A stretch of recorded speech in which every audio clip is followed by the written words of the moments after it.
Let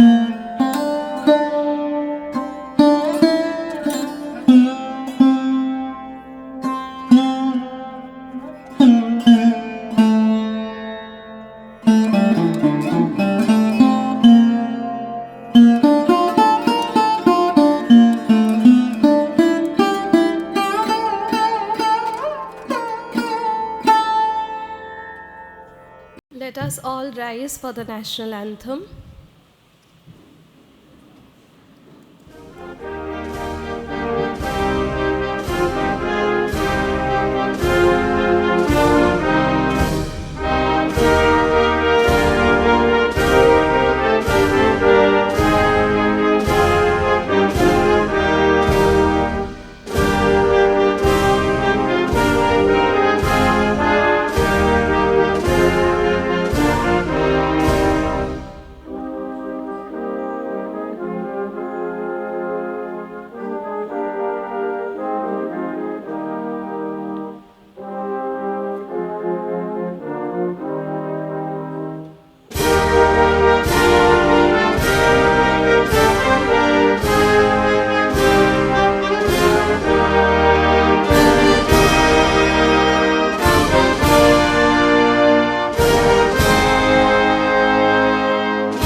Please be seated. Namaskar and welcome to Victoria Memorial Hall, Kolkata. We are truly honored by the august presence of His Excellency as we take the privilege to host today's program, a literary discussion on the book Walk the Talk with Myth and Science, authored by His Excellency Dr. C.V. Ananda Bose.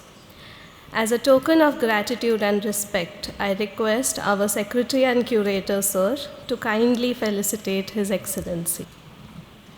Let us all join in with an applause.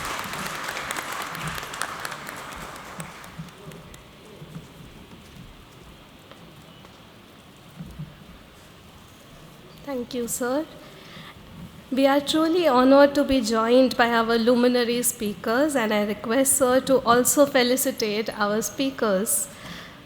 We start with Dr. Parul Chakraborty. Let us all join in with an applause.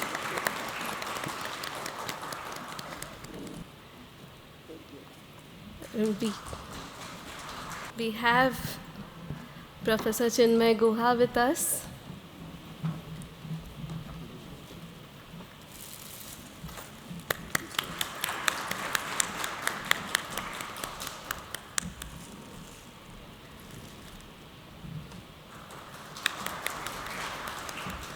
And Professor Gupta.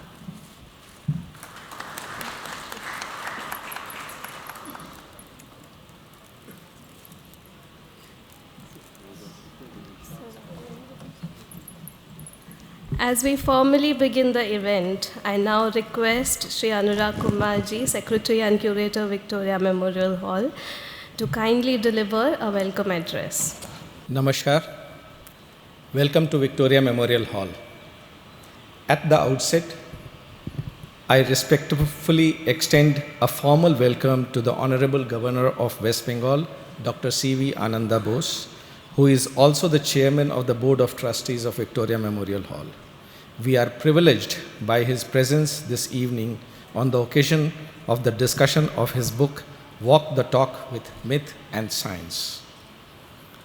I also extend a courteous welcome to our distinguished panelists, Professor Chinmoy Guha, Professor Parul Chakraborty, and Dr. Gupta.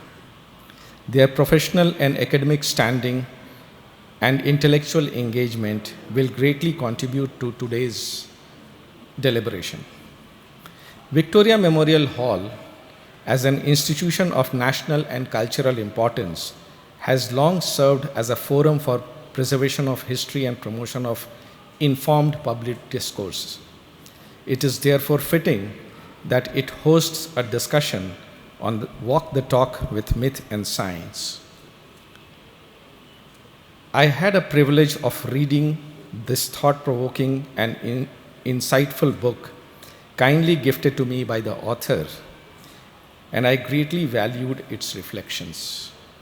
Being a science student myself and a professional from science museums, where we have spent our lifetime, dealing with myths and science, it was a great privilege to go through such a well-written book. I now look forward to meaningful and substantive discussion enriched by the observations and analyses of other eminent speakers. I extend my heartfelt gratitude to Lok Bhavan team and Ramdas ji for this kind support in organizing this program. I thank all present here for joining us this evening and invite you for attentive participation in this discussion on Walk the Talk with Myth of Science. Thank you. Jai Hind.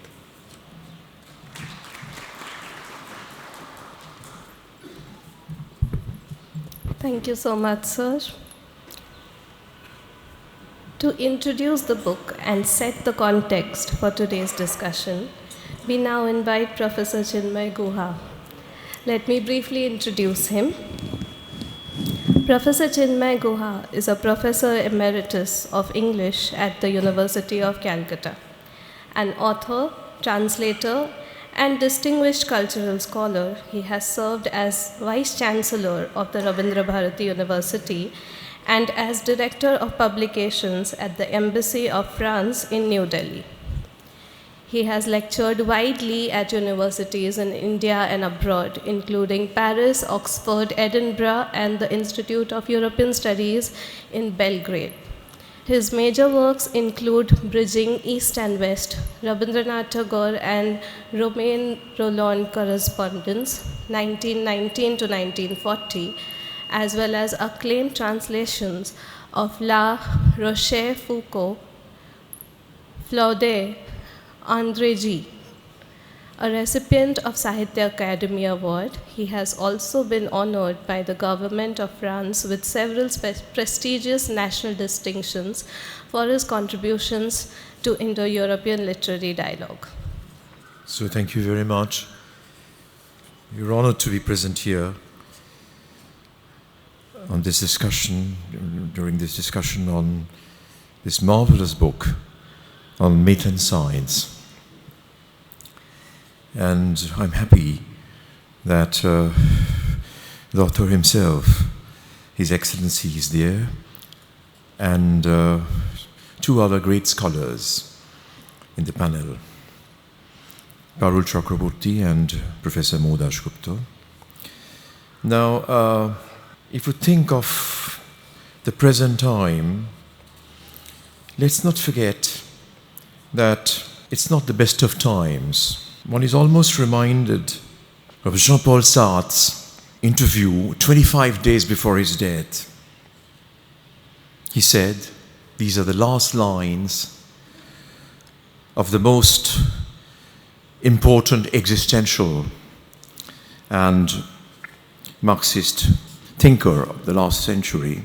He said, il me semble que le monde est mauvais, laid et sans espoir. Il me semble que le monde est mauvais, laid et sans espoir. Ça, c'est le désespoir tranquille et d'envieux qui mourra là-dedans. Mais justement, je résiste. It seems to me that the world is bad, ugly, and hopeless. But this is not the hopelessness of an old man. I resist. I resist. Justement, je résiste. So that is the most important moment, when plasters are crumbling and beams are falling apart. Where are we? We move from darkness to darkness. To quote the greatest German-speaking poet of the last century, Paul Celan, von Dunkeln zu Dunkeln, from অন্ধকার থেকে আরো অন্ধকারে. সেই সময়, at that moment, when His Excellency's favorite poet, Yeats, wrote, it's a decrepit age that has been tied to me as to a dog's tail. when, to quote Nietzsche, the most universal sign of the modern age, man has lost dignity in his own eyes to an incredible extent. Man has lost dignity in his own eyes to an incredible extent, he wrote in The Will to Power. T.S. Eliot's The Wasteland, written 103 years ago, had lines like, I can connect nothing with nothing. So, we have to go beyond this cultural amnesia, this darkness, this disconnection. We have inherited despair from the last century. It was a century of massacres and wars. In such an age, when the planet is 13.8 billion years old, I tell my students that you are not 20 or 21. You are 13.8 billion years old. 13.8 billion years old. And we started speaking 70,000 years ago. And we are grateful to our ancestors who spent millions of years in the trees. But now, where do we stand? What are your coordinates? How do we know ourselves? We stand in front of the cracked mirror every day and ask ourselves, what am I? What do I do now? Pascal asked this question in the 17th century. The mathematician, physicist turned philosopher who died at the age of 39 asked this question in the second paragraph of his famous book, Passé Thoughts. What must I do? What must I do now? Eliot asked 100 years ago, what shall I do now? What shall I do?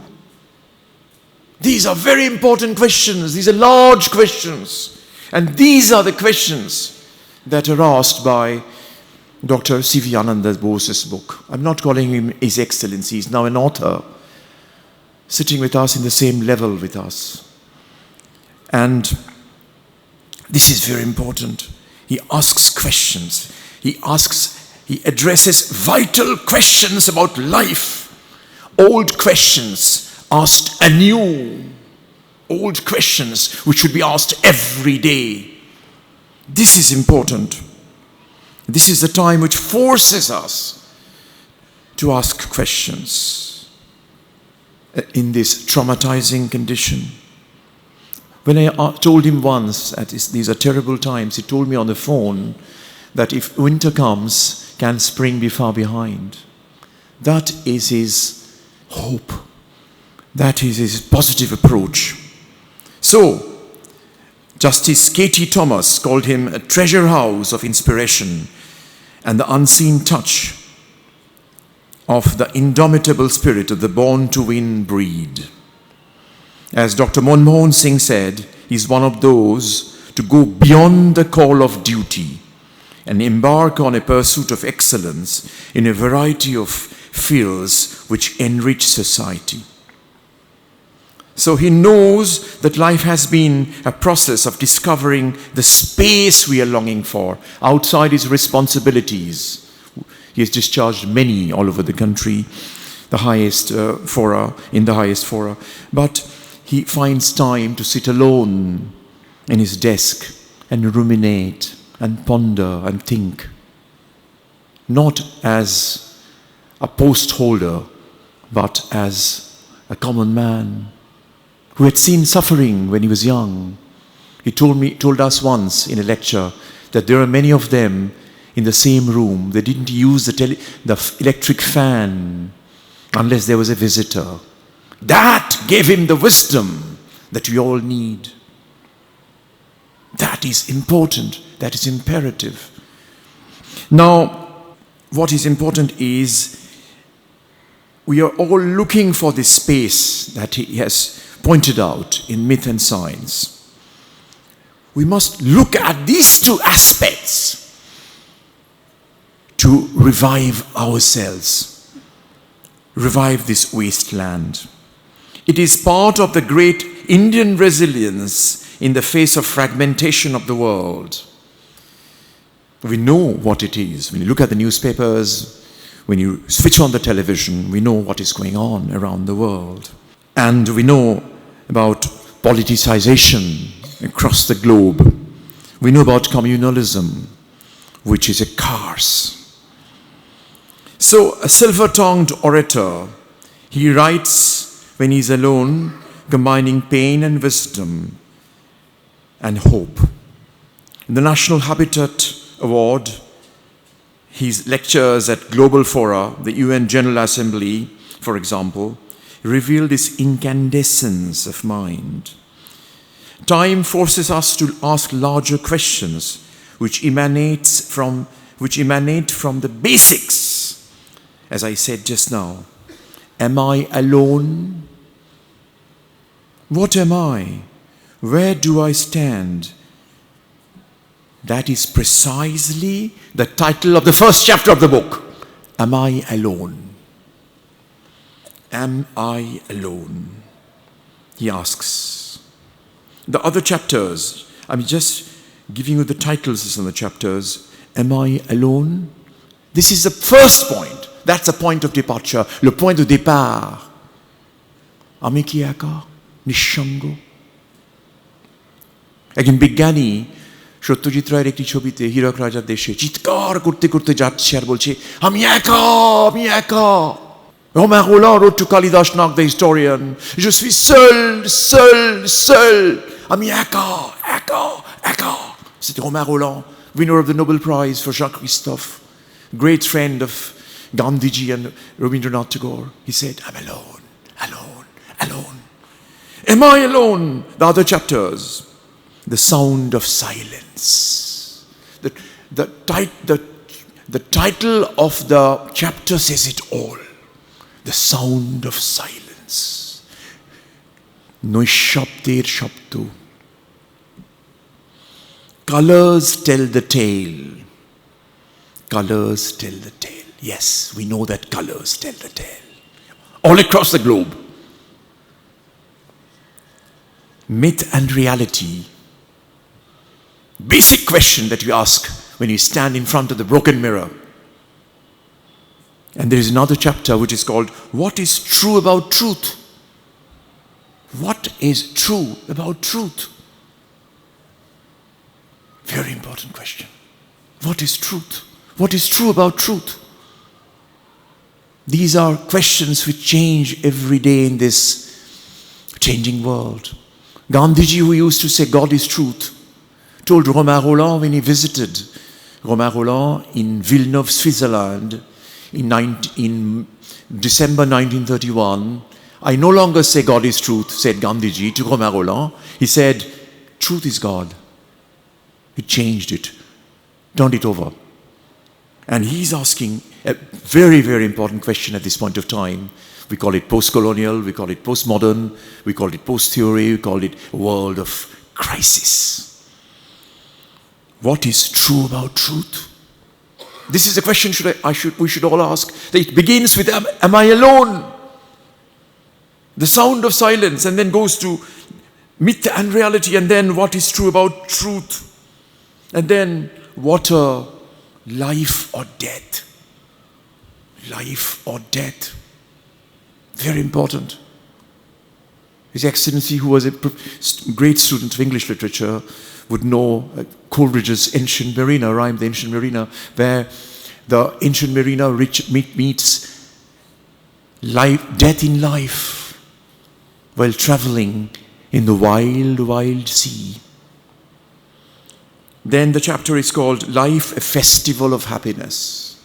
Very important. This meeting, this discussion, at a time when nobody's thinking, this beautiful venue of Victoria Memorial, this ethereal structure, this ethereal marble, which is speaking with us, history speaking with us in many voices. And there we are discussing a book which talks about myth and science at a moment of crisis in civilization. This meeting is a festival of thought. This seminar, I don't call it a seminar, it's a beautiful occasion of book launch. We call it a festival of thought. And he writes about a festival of happiness. The next chapter is called Indian Mythology, a reboot. Very important. We need to reboot. And then, fire is not ire. Nothing could be more beautiful. It's melodious. In French, they would say, ça fait joli à l'oreille. শুনতে ভালো লাগছে। আর কি অর্থময়। Fire is not ire. And rivers are forever. নদী সবসময় বহমান। আমাদের কষ্ট হচ্ছে তবু নদী সবসময় বহমান। Fire is not ire. And there is this festival of happiness in the midst of the sound of silence. It's so reassuring. It makes you feel better. Why is it so important? We know there are two important books. We all know, but there is Professor Panda sitting there, a great historian, and everybody would know the book of A.L. Basham, The Wonder That Was India. And the other book written by William Dalrymple very recently about the same subject. It's called The Golden Road. And Dr. Bose traverses through that golden road in this book when he asks questions, when he answers them in a very, I would say, conversational manner. There's no jargon to put you off. You feel so easy, as if you were sitting for a fireside conversation with intimate people. It's a conversation which can take us beyond cultural aphasia. It talks about a creative restlessness within me.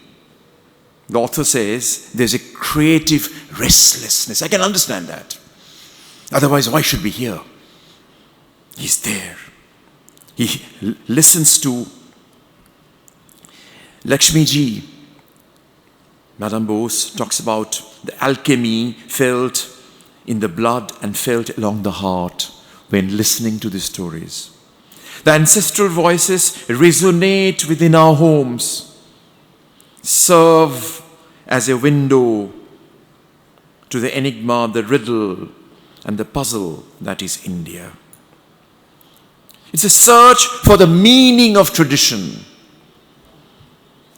It is not any kind of fundamentalism. It's a meaning of tradition. It's a soul searching. It's digging deep inside. Attokonon. Attabolokon. Self-search. He's looking for what in this book, Myth and Science, is looking for, I would say, the two most important things in the planet now, which is 13.8 billion years old. The meaning of meanings. We are all looking for the meaning of meanings. Lévi-Strauss, the anthropologist, Claude Lévi-Strauss, he saw myths as a fundamental language of the human mind, resolving inherent cultural contradiction, arranging them like a musical score. Very interesting. Lévi-Strauss, the great Lévi-Strauss, who lived 100 years, the greatest anthropologist of the modern era, he saw myths as a fundamental language of the human mind, resolving inherent cultural contradiction, arranging them like a musical score to reveal underlying patterns. Myths can be a tool for understanding the collective consciousness. Myths of all kinds. Let's not forget the Hindu mythology, the Buddhist mythology, the Islamic mythology, the Christian mythology, the Indonesian mythology, Japanese mythology, Tibetan mythology, Persian, Jewish, Kurdish mythology, Egyptian, Greek mythology. All these are important. Is there a common proto-mythology that diverges into mythologies of each culture, which seeps in us? Is it an anthropological journey, as Mircea Eliade, the great Mircea Eliade, who loved Calcutta, wrote his great book, The Bengali Night, La Nuit Bengali, the great Romanian philosopher, he said, Myths establish models of behavior. We have it at the back of our head. A rickshaw puller would know the story of Ram or Duryodhana. He knows that Pandavas defeated Kauravas. Ram defeated Ravan. I mean, there is a moral order which is an archetypal aspect of the mind. Very, very important. So myths and history, myths and allegory, myths and rituals get tied to each other, get interwoven with each other. There's a very simple, I would say, pedestrian meaning of myth, which is false. That's a myth. But if you go beyond that, its retailing is important. In this age of technological explosion, myths can connect us to our perceived moral past. Very, very important. Which we know and we do not know. Myths have worked itself into modern discourses. The oral history, for example. Can myths help us to transcend the influence of the anxiety for age? Very, very important. These questions will be discussed by Parul and Modas Gupta. I'm not qualified to comment, but I'm just reminding you of what Lévi-Strauss said. There are basic irreducible units of a myth which can mediate between the opposites, to mediate and reconciles cultural values. This is very important, and Dr. Bose's book, who writes in English, Malayalam and Hindi, and have been translated in various languages, he has tried to present an affordable sort of cozy conversation which can enrich us in a very soft way, which can illuminate us, a space which is liberated and liberating.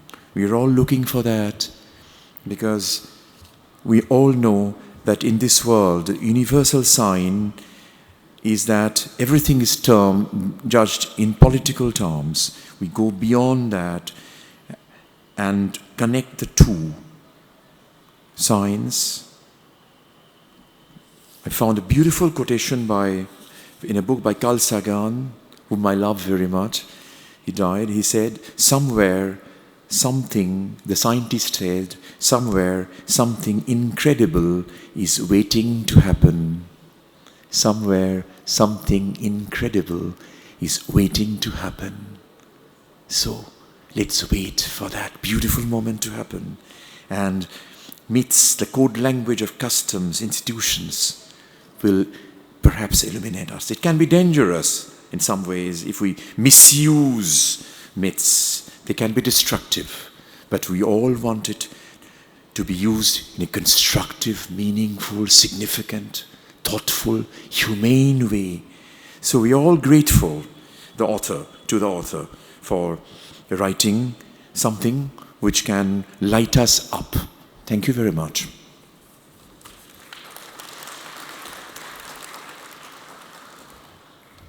Thank you, sir. With this thoughtful initiation into the book, we now move in an engaging and multidimensional discussion. We will first hear a scientific perspective on the book. I invite Professor Parul Chakraborty to please share her views with us.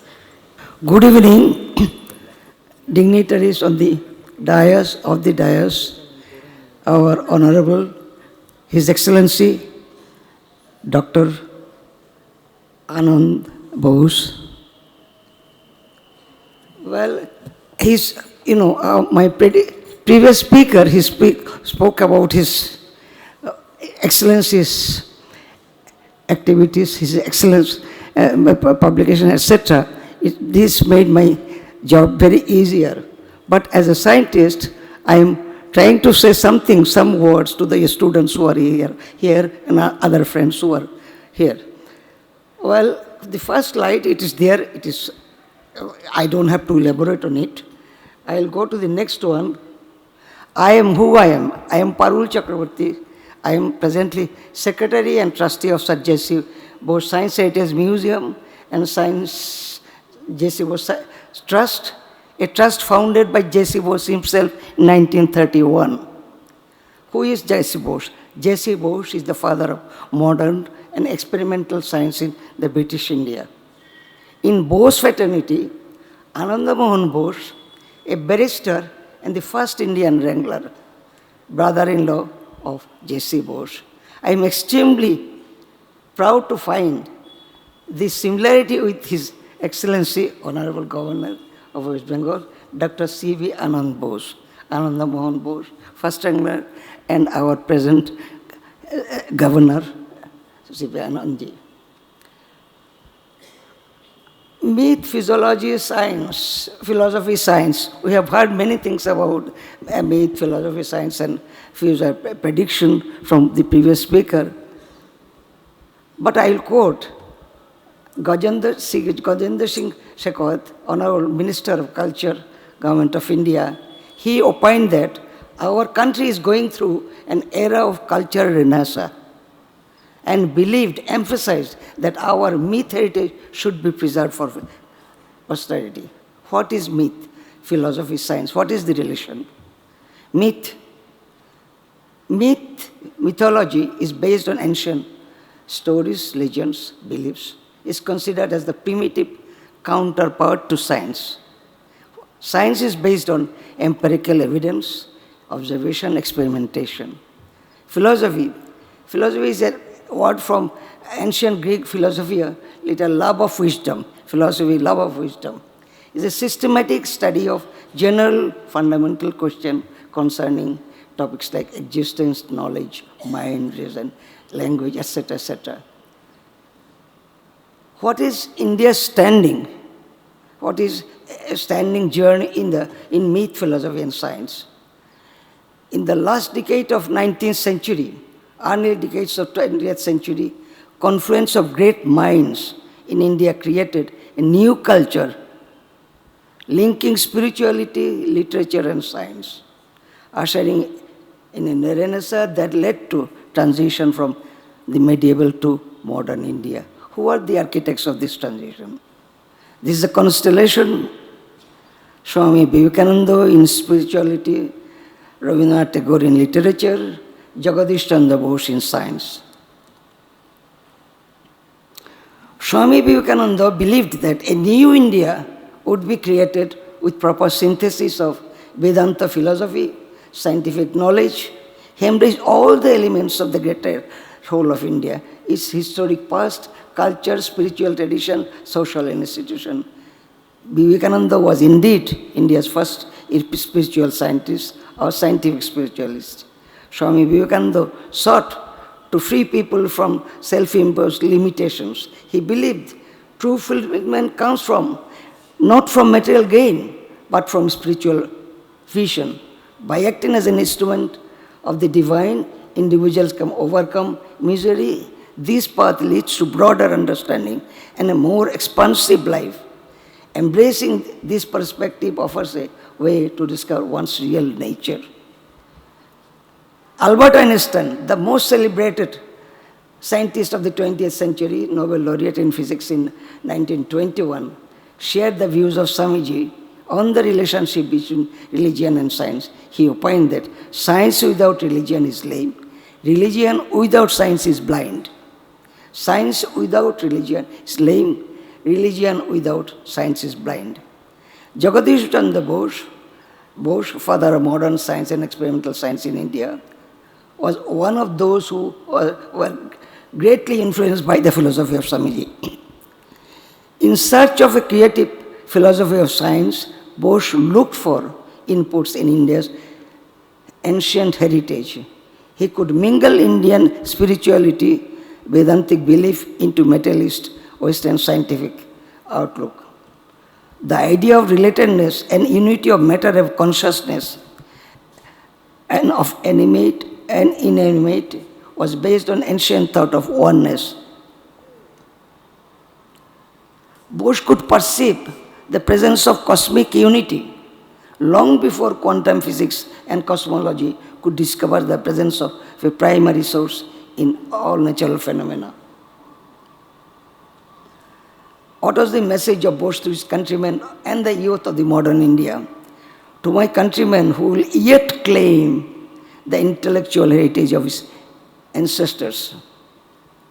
You all may be knowing God's particle Higgs boson, what, why, God's particle Higgs boson is the particle with this CERN discovered.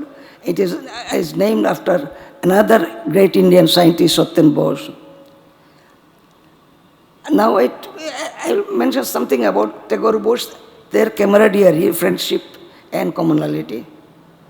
Tagore and Bose shared their philosophical worldview, is rooted in Indian ancient tradition. This is primary commonality between them. Both saw nature as a living entity, not a static thing. A living spirit, nature is a living spirit. They shared a broad interpretation of the universe. This deep connection led to their mutual inspiration, support with Tagore. Tagore even referring Jagadish Bose as Acharya Jagadish Chandra Bose. This is the title. Acharya title was bestowed on J.C. Bose by Tagore himself. Both viewed science through a lens that encompassed more than just material analysis, looking for a deeper understanding of the universe and the life itself. Now about the book. You have heard many things from the previous speaker about the book. There are work with the talk with myth science. 16 chapters. As I went through it, I was mesmerized. I will not elaborate. Each chapter has a unique character. Each chapter has a unique character. First chapter. When you want something, the summary message was there, nicely written by His Excellency.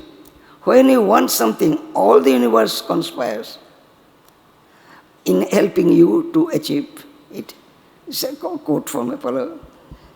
Music lets me forget bad experiences. That is true. Sometimes we learn music, Ravindra Sangeet, Nazrul Sangeet, etc., all these things.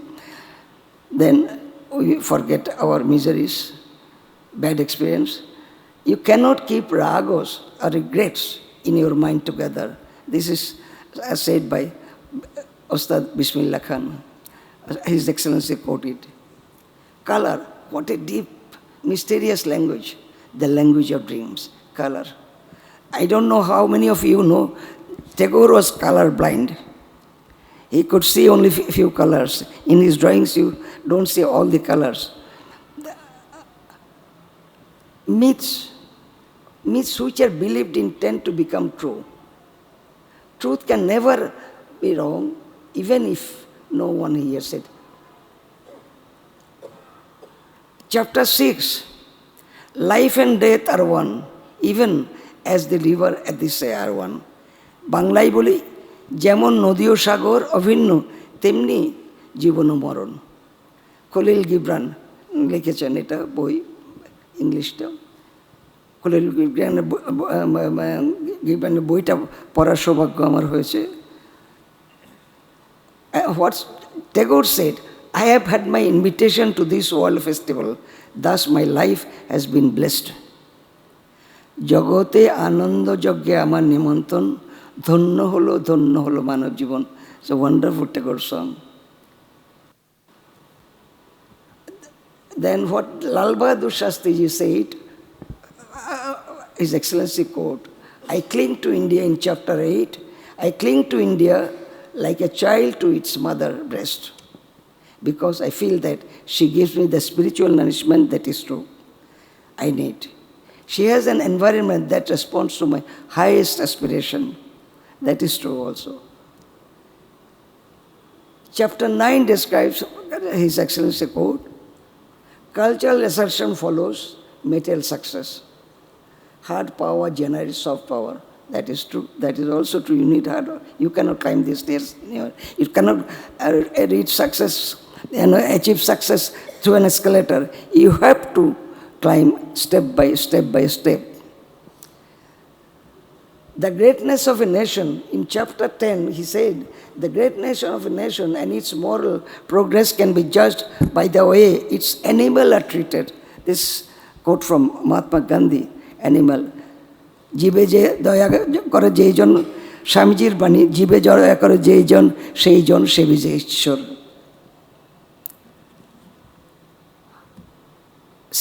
In chapter 11,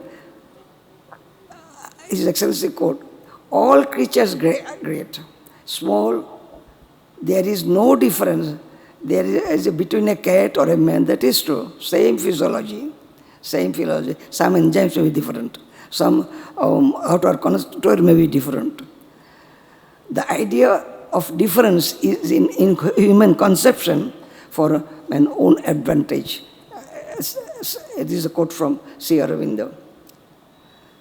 Chapter 12, the God who has fixed his abode in each home. Pratigihesh Ishwar Birajman. This is from Rig Veda.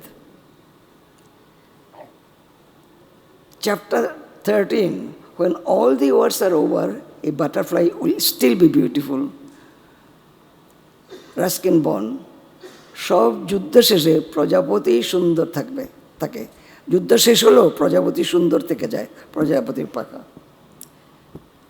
Chapter 14 life is a river always flowing জীবন একটি সদা প্রবহমান নদী গৌতম বুদ্ধর বাণী Then chapter 15 Sarojini Naidu said a country's greatness lies in its underlying ideals of love, sacrifice that inspire mothers of the race. Who are the mother of the race? Is the womanhood. They inspire them. The last chapter 16, quote is from B.R. Ambedkar ji. I measure the progress of a community by the degree of the progress women have achieved. সমাজ ও দেশের প্রগতি উন্নতি নির্ধারিত হয় নারীর প্রগতি দ্বারা that is to they are the nation maker nation builder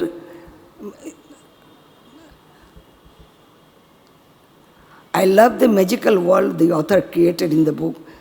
The author's creativity is incredible. The readability and the language flow is unique. It's like it flows like a river. All chapters are appealing. I recommend the book for reading by public at large of all age group. I again repeat to all of you, I recommend the book for reading by public at large of all age group, not the elderly senior people only, students to all age group. Thank you, His Excellency and the Victoria Memorial Bandwagon for inviting me in such a wonderful, enthralling program. On behalf of Sir J.C. Bose Trust, we earnestly invite His Excellency to visit Acharya Bhavan Museum taking time from his busy and valuable schedule. Trust will be honored by his gracious visit. All present here also are invited to visit our museum. This is our museum. I am fortunate to meet past governors of West Bengal in my long journey. Nurul Hasan ji, Gopal Gandhi ji, M.K. Narayan, this is not Mahajan, sorry for the mistake, and His Excellency Honorable Dr. C.V. Ananda Bose. Thank you, sir. This is something for our museum.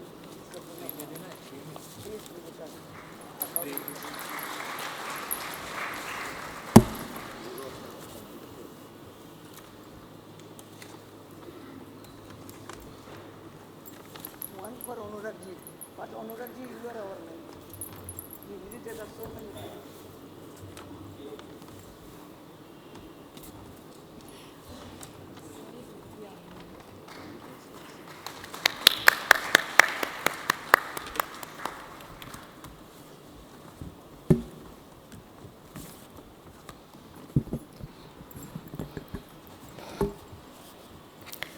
Thank you so much, ma'am, for such an insightful look into the book through your scientific perspective. For those of you who may not know, Dr. Chakraborty is a former chairperson of chairperson and professor of chemistry at the Bose Institute, a CSIR emeritus scientist, and a fellow of the leading national science academies. Her scientific contributions span chemical sciences and biological sciences, particularly membrane biology, bioorganic chemistry, and path-breaking research on tuberculosis and leprosy. She has published over 175 peer-reviewed papers, and among her major recognitions, she has served as an advisor to the World Health Organization Geneva and worked at the Massachusetts Institute of Technology with Nobel laureate Professor H.G. Khurana. She is currently the project and program coordinator of the J.C. Bose Science Heritage Museum and also a trustee there, like she mentioned. We now move on to a mythological and textual perspective that we look forward to hear from Professor Maudas Gupta here. Let me just quickly introduce her as well. She is the professor and head of Department of Sanskrit at the University of Calcutta with a specialization in Vedic studies and Sanskrit literature. She has earned her doctorate from Jadavpur University for her pioneering research on Rigvedic hymns attributed to women seers, later published as Women Seers of Rigved. She is a recipient of the Sahitya Academy Award for Translation and has translated and edited several important works, including Sanskrit Gitanjali and so many more, government published critical editions of Rabindra Rachnavali and Bankim Rachnavali. She has authored over 40 research papers and has presented her scholarship internationally, including as a Shiv Dasini Visiting Fellow at the Oxford Center for Hindu Studies. Handing over to you, ma'am.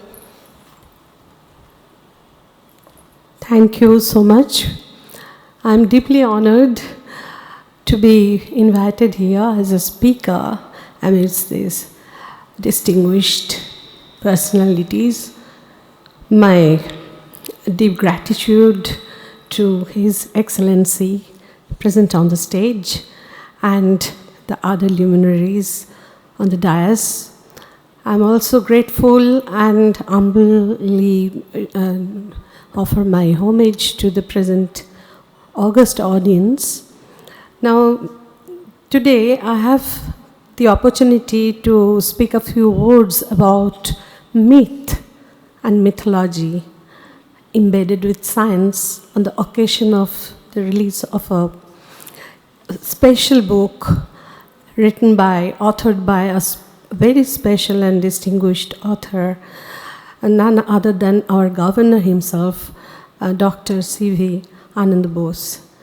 I'm so deeply honored, and I don't know whether I'll be able to impress you at all. However,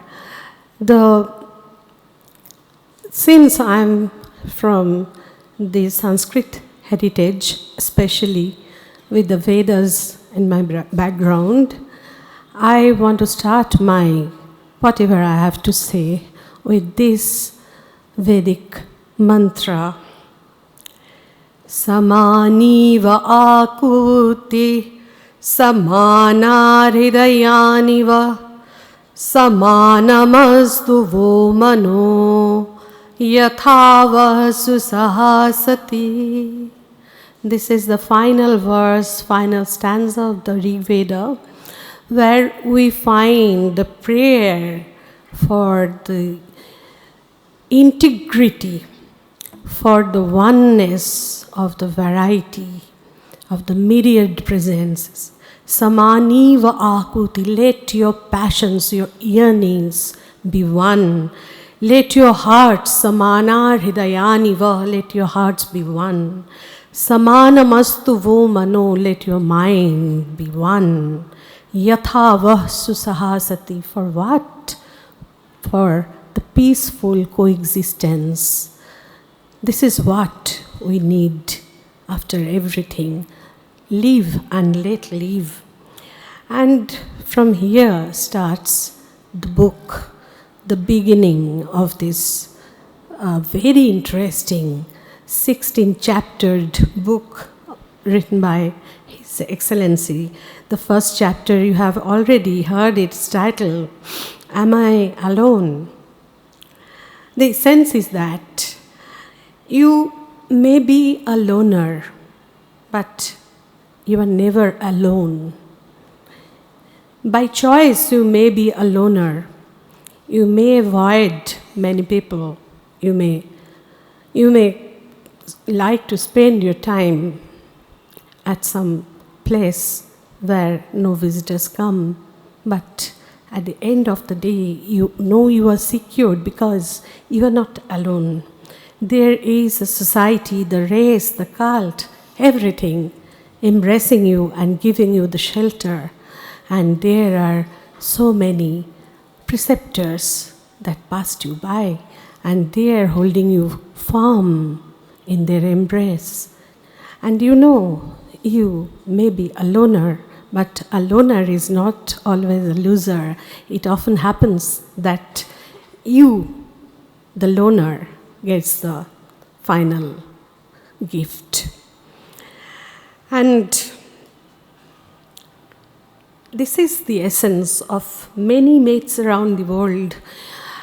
The mates around the world, they are nothing but the preserved, solidified human experiences. Wisdom of common people, the experience, they solidified it, they gave it a shape of myth, and that stayed for human society forever. And to build up this myth, many factors actually matter. We heard Professor Guha quoting from Mircea Eliade.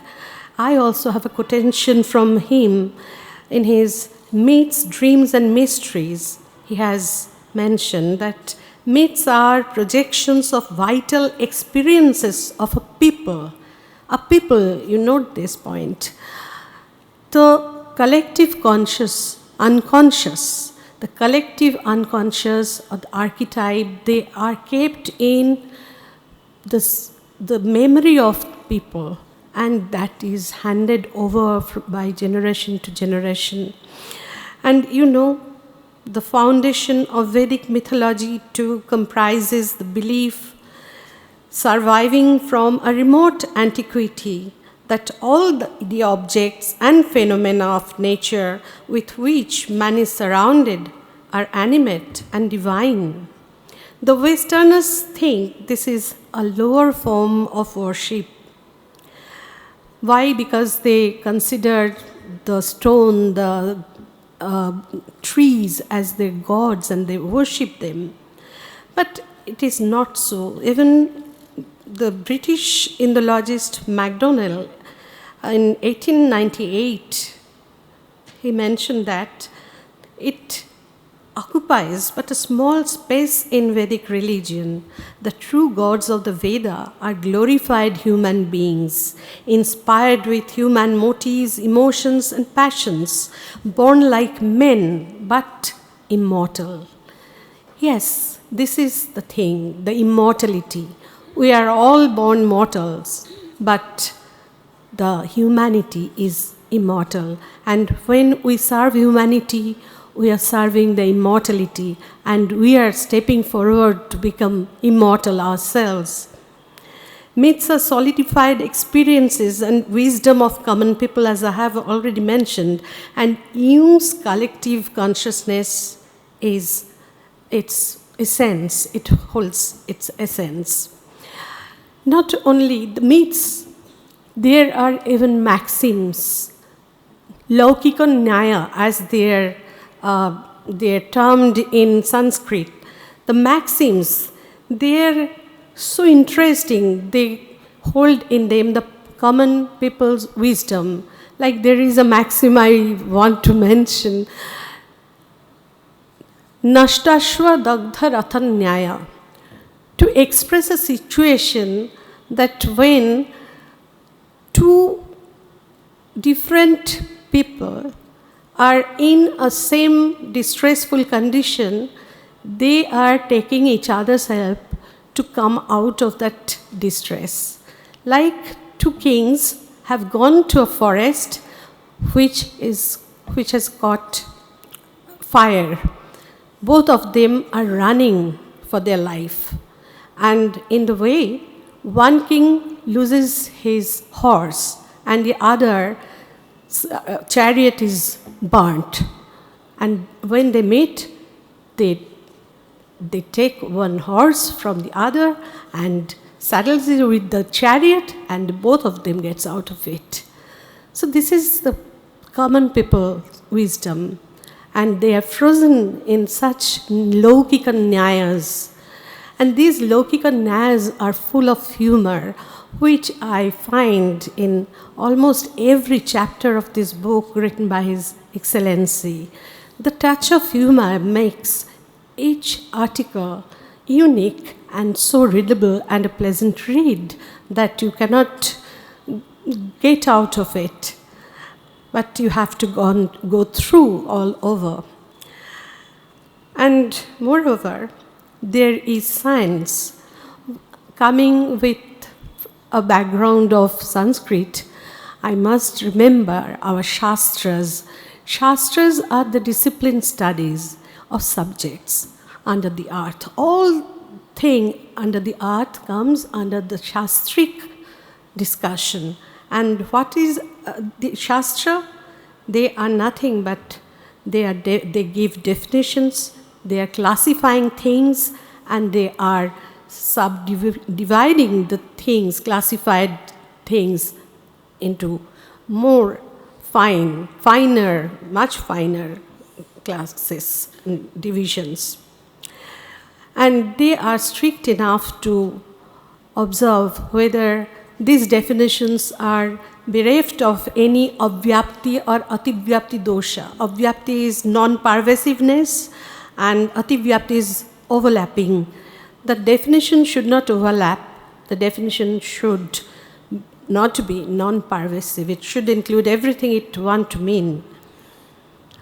Another thing we get in the last chapter of this book, that is a very interesting title, Shiros on the Rise, in the Rise. Shiros, what is Shiros? I thought first, is it some Japanese word? Then I understood it is a portmanteau word invented by His Excellency. She-heroes, it's the word Shiros. And these women heroes, the women empowerment, is the final chapter of his book, which tells you about all women from the beginning of the history or prehistoric time, when they held their head high and fought for justice. There are women warriors mentioned in the Vedas.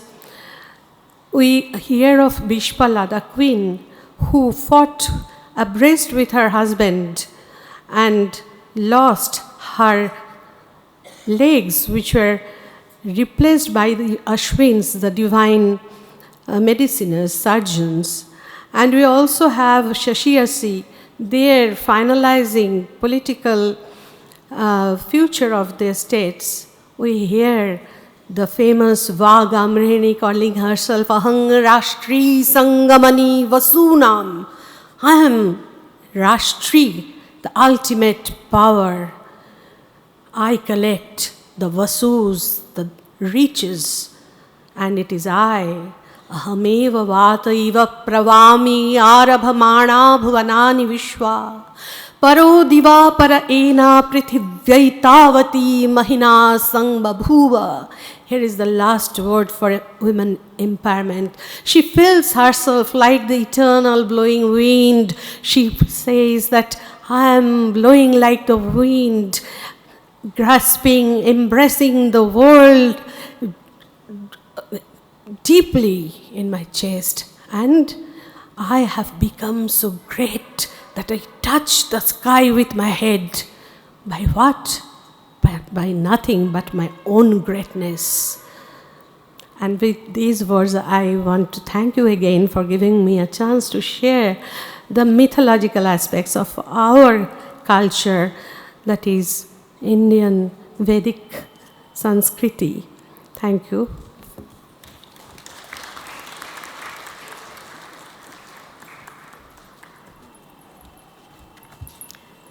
That was beautiful, ma'am. Thank you so much.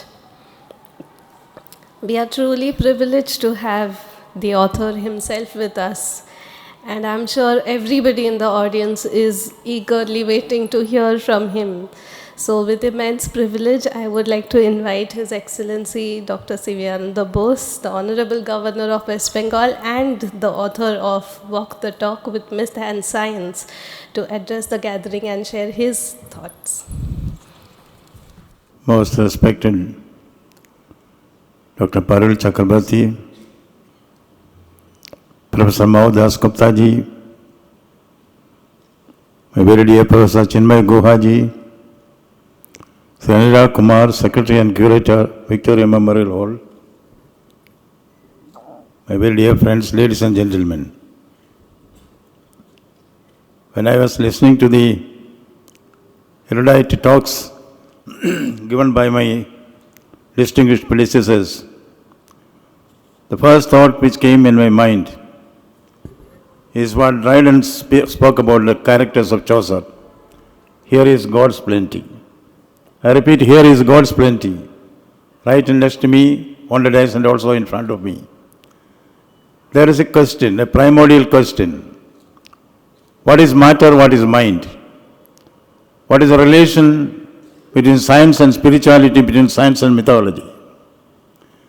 The best definition for this has been given by none other than the great Dr. Sarvepalli Radhakrishnan, who was not only the President of India, he was a Spalding Professor of Oxford, not once but twice.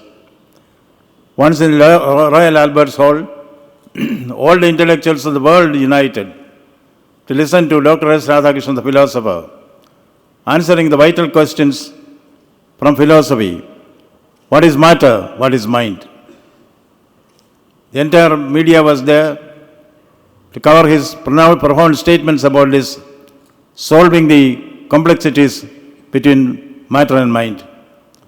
Dr. Radhakrishnan stood up and asked the question, what is matter? The whole world was listening to hear what he says as the answer. What is matter? The question. Answer, never mind. Second question, what is mind? Question, what is mind? Answer, does not matter. I think that is the essential correlation between matter and mind.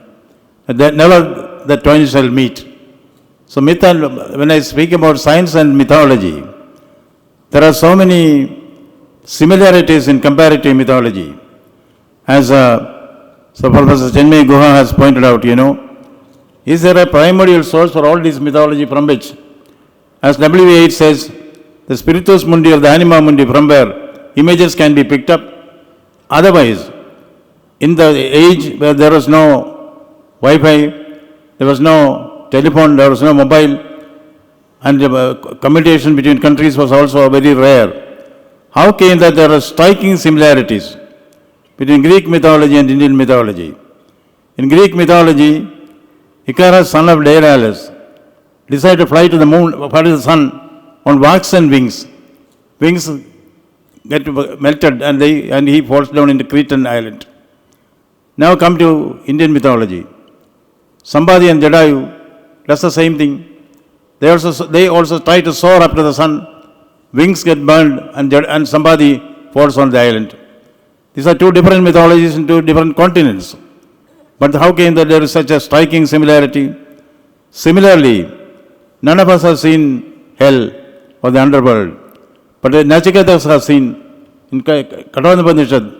Nachiketa, he goes to the hell and he persuades Yamadeva to understand the secrets of life and death. He comes back. Similarly, there is Orpheus in Greek mythology. He spellbounds through his music, divine music. He gets into hell, takes his fiancée, his wife Eurydice, who was there, but of course she couldn't come out because she looked back, which is against the mandate given. Similar stories are there, which make us feel that all mythologies seem to be one and the same. And is mythology deviating from science? See, in Greek and Roman mythology, mythology was a tool through which scientific truths were taught to the ordinary people through stories. So science and mythology are one and the same. That is why Einstein has said, somebody has quoted here, they are not on parallel lines. Religion without science is lame. Science without religion is blind. Which is very true. There is an essential correlation between the two. That is very important. Now, somebody said, I think it was Gupta who spoke about humor. Ma'am, humor is a tool which is cutting both ways. When I came here as a governor, and when I start telling something humorous, people feel it is undignified for a governor to be humorous. You see, I have a discomfiture which I want to narrate here, which I narrated in Calcutta University when Madam invited me there for the convocation. Madam Shanta is here. See, I was district collector, which is equivalent to the district magistrate here, of a district called Kollam in Kerala. There was an international religious conclave there. So many great speakers came from all over the world. On one day, that was the turn of Swami Chinmoy Ananda. Chinmoy Ananda is known for his discourses on Bhagavad Gita. I know Chinmoy Ananda. I have heard his discourses. I wanted to hear it again. And being the local district collector, I thought I'll go and pay my respects to him. When we were all waiting for Swami Chinmoy Ananda, there was an announcement over the microphone. Your attention, ladies and gentlemen. The flight of Swami Chinmoy Ananda has been delayed by 1 hour. The second announcement? In the meantime, our district collector Ananda Bose will speak to you. I was taken aback. I went on the desk. I asked the organizers, what is the topic?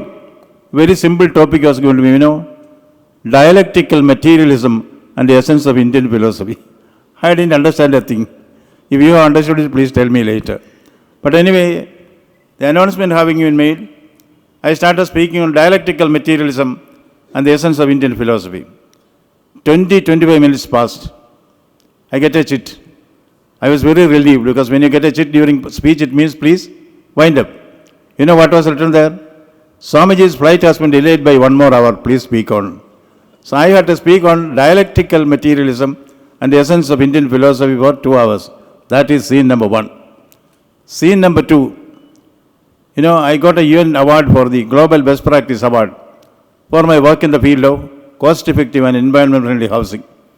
I was invited to the UN General Assembly. I was given the award. Then I was also given 3 minutes to speak to the UN General Assembly. Very happily, I came back to my hotel room in Manhattan.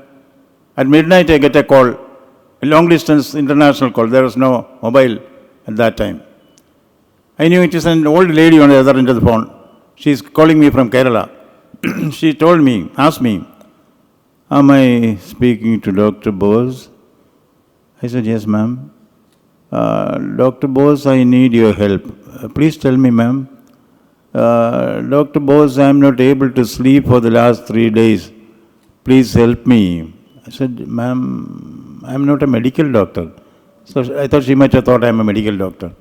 She said, no, I know everything about you. Your PhD is from BITS Pilani, that's why you are a doctor. But I need your help. I said, what way can I help you, ma'am? I told you I am not able to sleep for the last 3 days. Then I said, ma'am, do you have hypertension, blood pressure? I have hypertension. Are you in the habit of taking sleeping pills? I am in the habit of taking sleeping pills. Then I told her, ma'am, you may have forgotten to take the sleeping pills for the last 3 days. That is why you are not able to sleep. No, I have taken, Barbiton 500 mg. I didn't know what to say. In what way can I help you, ma'am?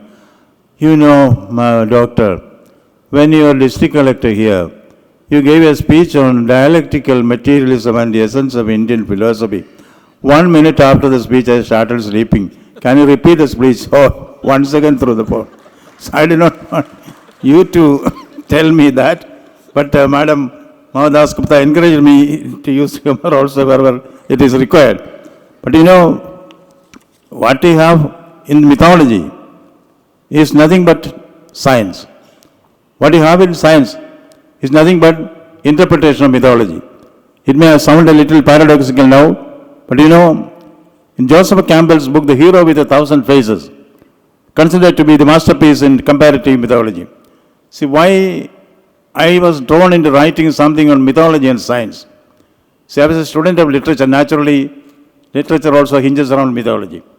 After that, ma'am, I was in charge of Atomic Energy Department.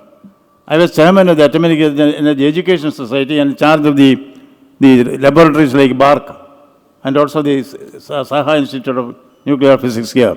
So I had an exposure with the scientists, exposure with the experts in mythology also. See, in my childhood, as somebody said here, there was no air conditioner anywhere in the country. The only VIP was the fan, ceiling fan. My father got one ceiling fan. Mine was a house in the village where only one ceiling fan was there. Nobody had other fans. So evening, we will be sleeping outside on the veranda of the house. Around the house, there is in Kerala typical houses, there is a veranda around the house. So we were sleeping there. And we are 8 children, brothers and sisters. When we were gossip and at the time, our grandmother would say, tell the stories from Mahabharata and Ramayana. So turn by turn, we children had to tell some story about Mahabharata or Ramayana. Then, as I grew up, I took literature as my subject. In between I read Rajagopalachari's, abridged version of Mahabharata and Ramayana.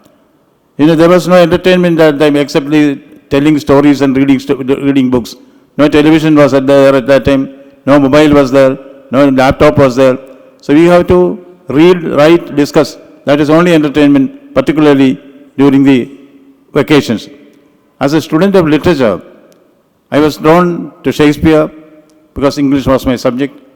Then by implication, Dante, Virgil, Ovid, all these great masters keep coming and going in English literature too.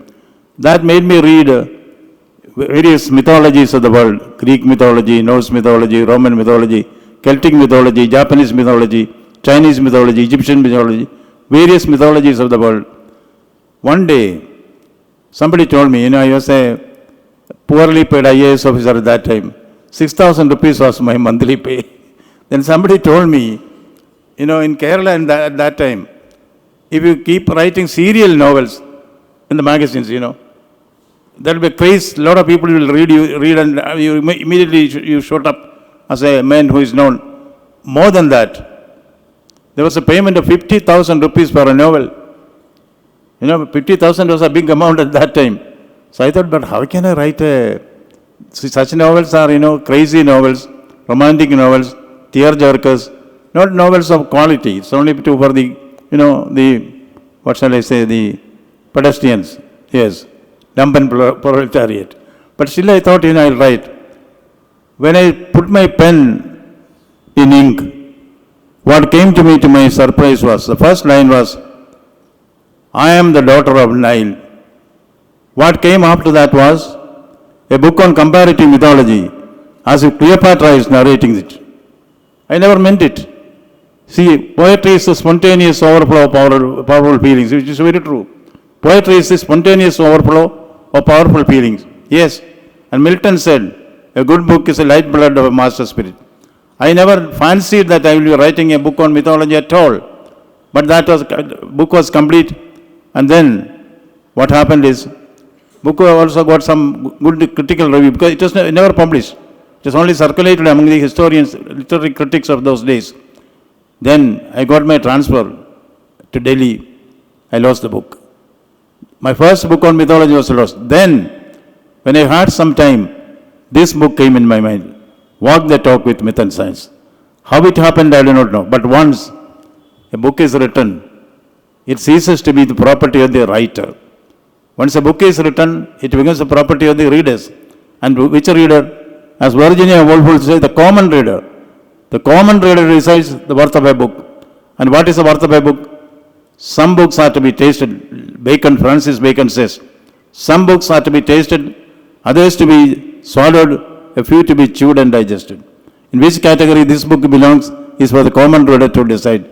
I was really enlightened about my own book when I was listening to the erudite speeches here. Certainly it's a great encouragement for me, a poor civil servant, to come in the habit of writing books. Now, mythology and science. Apparently dissimilar, certainly it is. But I can take a folk tale. There was this tribal chief. When it is winter, the tribals do not have heater or anything in the forest. What they do is that when winter comes, they amass firewood, burn it, and keep themselves warm around the fire. They will ask the tribal chief, "Chief, how will be the winter this time?" The chief will say, "Give me 1 day for, meditation. Then I'll tell you." So he will hide somewhere. One day he is not disturbed by anybody. He goes away from the forest, meditates. Then he comes and says, "This time, winter will be very extreme." So they collect a lot of firewood. After 2 weeks, they again ask him, "Any idea how winter will be?" "This time, winter will be intolerable." So they collect more and more woods. After 2 weeks again, "Chief, how will winter be this time?" "This will be the coldest season in the last 10 years. So more firewood will be collected." What the chief that is, in one day, when he wants to meditate, he will ring up the meteorological department and ask them how the winter will be. That is what he is telling us if it's the product of his meditation. But after this, he asks the meteorological department, scientists, how do you really predict winter? So correctly like this. They're simple. We watch the tribals collecting firewood. More firewood they collect means more winter will be there. So that is a relation between myth and science, between mind and matter. These are certainly intertwined. As they say, east is east and west is west, and never the twain shall meet. The twain shall meet. That is why the scientists also say there is no dichotomy between myth and science. It all depends on how we understand each other, the way it should be understood. See, I had been to CERN, at the European Nuclear Energy Council, CERN in Geneva. I was representing the government of India for 3 years. That is where the God's Higgs boson, God's particle was discovered. The laboratory itself, you have to go to the Alps, get into a lift, go 10 or 15 floors down. The laboratory is a 27-kilometer tunnel inside the Alps. There the Higgs boson was discovered recently. There I had the occasion to interact with many scientists. And from their talk, I understand that, there is a dichotomy between science and, mythology or science and spirituality when you look at it from a distance. But once you come inside that, as Einstein said, religion without science is lame. Science without religion is blind. That certainly the twain shall meet. See, I was told that, once, Satan comes down on earth from heaven. Satan, the fallen angel in Paradise Lost of Milton, Satan comes down on earth from Paradise Lost. He is picking up human souls, putting it in the fire to hell. The people are all scared when Satan is the devil is there on the ground, on the road, in front of your house. But one gentleman, Bengali gentleman, he was fighting with his wife. He did not know any of the commotion that was going on around. He did not know that devil is on the road, will pick you up and put in fire. He left his house in a huff, fighting with his wife. Satan thought, why this fellow is not afraid of me? Then Satan thought, maybe he doesn't know I am devil. Satan said in his own rough voice, I am the devil. Still, this man is not afraid of him. Then Satan, I told you I am the devil, then why are you not afraid of me? He said, what devil? I have been living with your sister for the last 40 years. Meaning his wife. So there is always in everyday life also, interpretation of myth and science is always there. Never the twain shall meet is not correct. Yes, in Hero with 1,000 Faces, this is precisely what Joseph Campbell also tries to convey. There are many similarities. You see, on the battlefield of Kurukshetra, Arjuna becomes very worried that he should liquidate his own kith and kin. Then, of course, Bhagavan comes there. There is a very simple question. The Bhagavad Gita begins with a very simple question. Om Dharma Kshetre Kurukshetre Samaveda Yutsava Mamaka Pandavasaiva Kima Kurvata Sanjaya. Since it is Sanskrit, you will say it's a very profound question. No. Very simple question. In the battlefield of Kurukshetra, what are my children doing with the children of Pandu? Very simple question. But its answer, its answer is concentrated myth, concentrated science. You see, Bhagavan says, the body is nothing. Body is like your shirt that you are wearing, you can change it. But the soul is indestructible. So focus on the soul, not on the body. But we ordinary people have a doubt. The body I can touch, I can smell, I can feel. But the soul I cannot touch. For that, the simplest answer is given, both in scientific ways and also and using mythology, spiritual manner. See, Nainam Chintanti Shastrani. There was about the soul. Nainam Chintanti Shastrani. Nainam Dagati Pavakaha. Nachainam Kledayandi Apo. Nashoshe Maritaga. That means, Nainam Chintanti Shastrani. Arrows cannot destroy it. Fire cannot destroy it. Wind cannot destroy it. Water cannot destroy it. That is the immortality of the soul. Yes, these are all things, where science meets religion, as Einstein expected it, When there is a union of both, many of the mysteries of the world are solved before you. What the scientists are doing in the sun and also what the spiritual leaders are doing elsewhere are all the same. It's all answering the doubts that are there in our mind. And that is a great deed over which we have to be thankful to myth and science. Because let us realize mythology was formed in Greece and Rome to explain scientific truths. So never the twain shall meet is not correct. The twain shall meet in your mind. I remember having seen a play, I think a Japanese play. There is a fire burning at the center. Around the dancers are dancing. Singers are singing.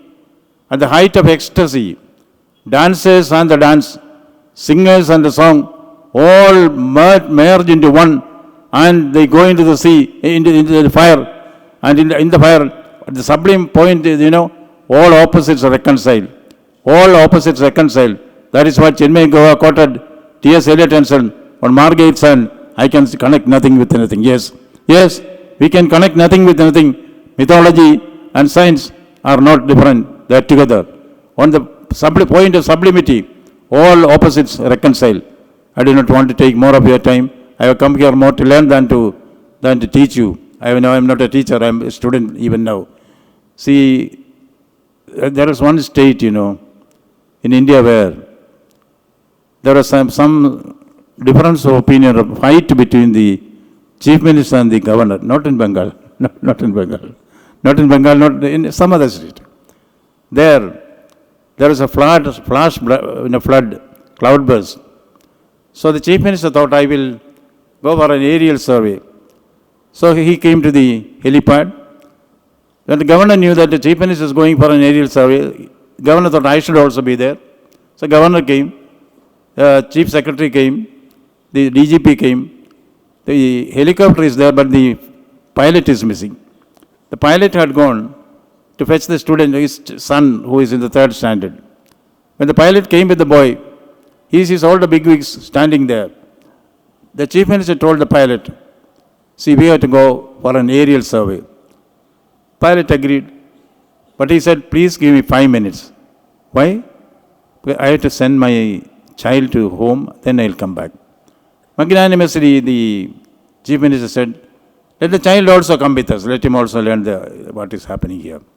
So they got into the helicopter. When the helicopter took off, some problem developed mid-air. The chief minister, being the head of a coalition government, he knew that trouble is going to take place. So he took on a parachute and jumped down. Then the governor jumped down, DGP jumped down, chief secretary jumped down. The pilot, in a panic, told his son, there is only one parachute left here.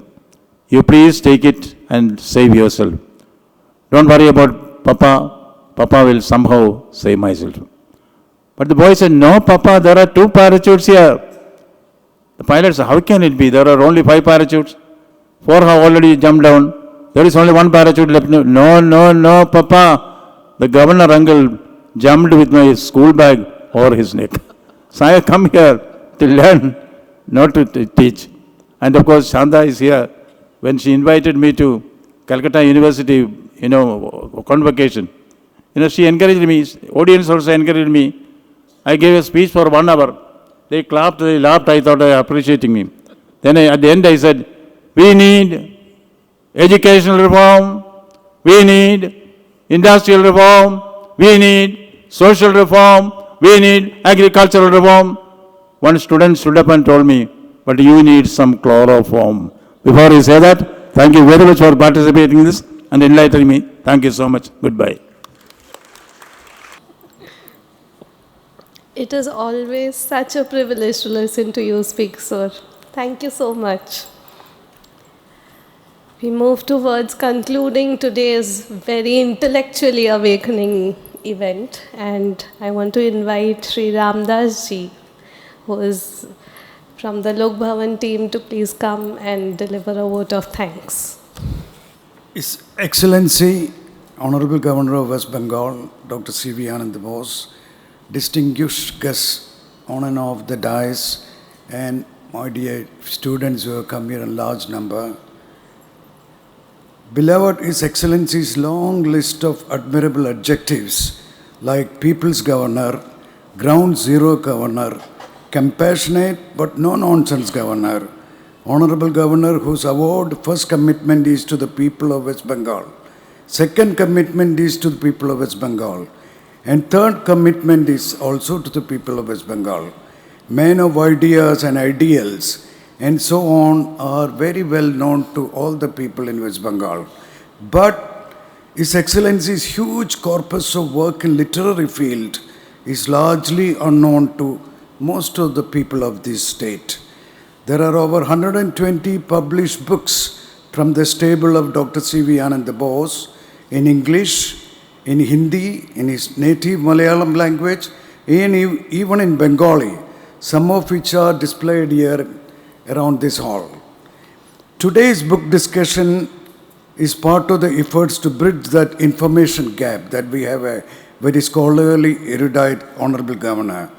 I personally took it upon myself as a mission to make Dr. C.V. Ananda Bose as a power brand in the literary world.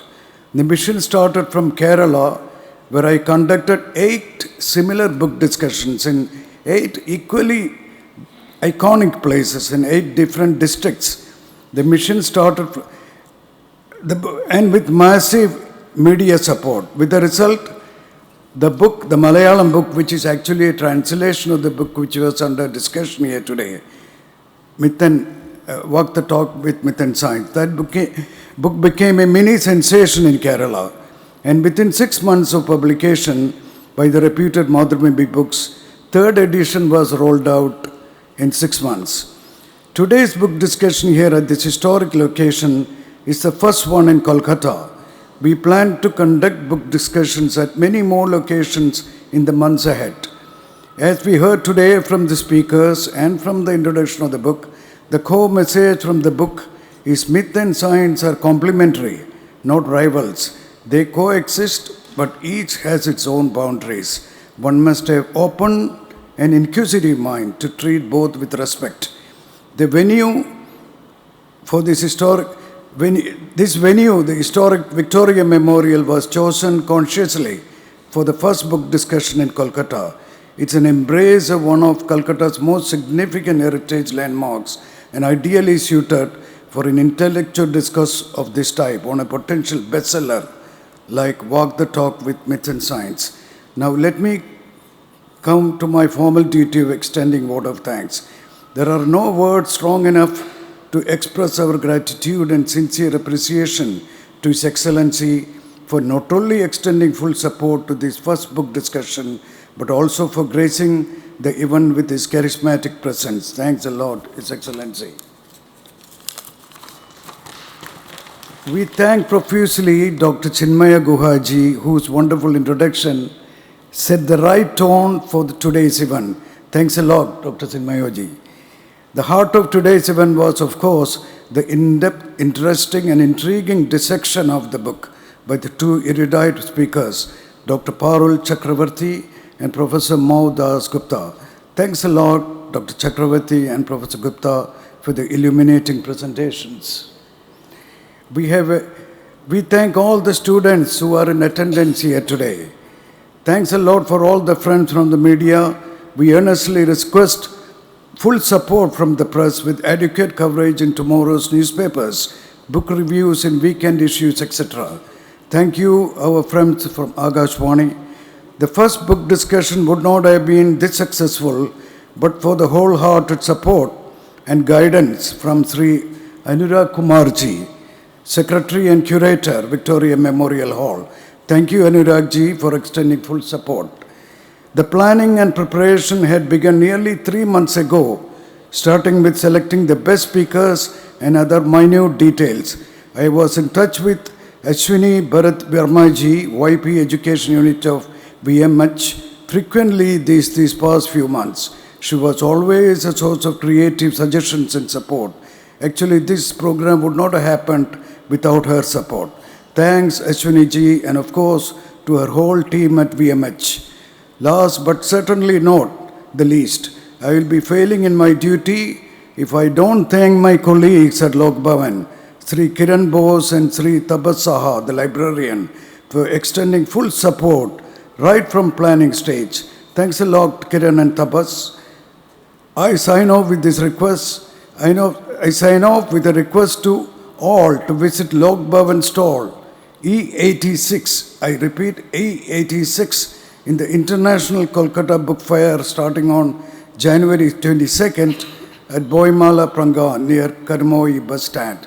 We invite all of you to our stall at the book fair. Thanks to one and all once again. Vande Mataram. Jai Hind. Maybe we can give books to everybody on the stage and we can take a photograph.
I request you all to please stay seated.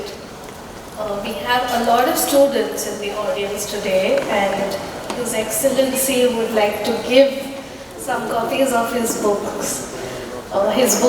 to some of the students present here. So I'll just call out their names, sir, and you can get the books received from them. We have research scholars from Department of Sanskrit University.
you.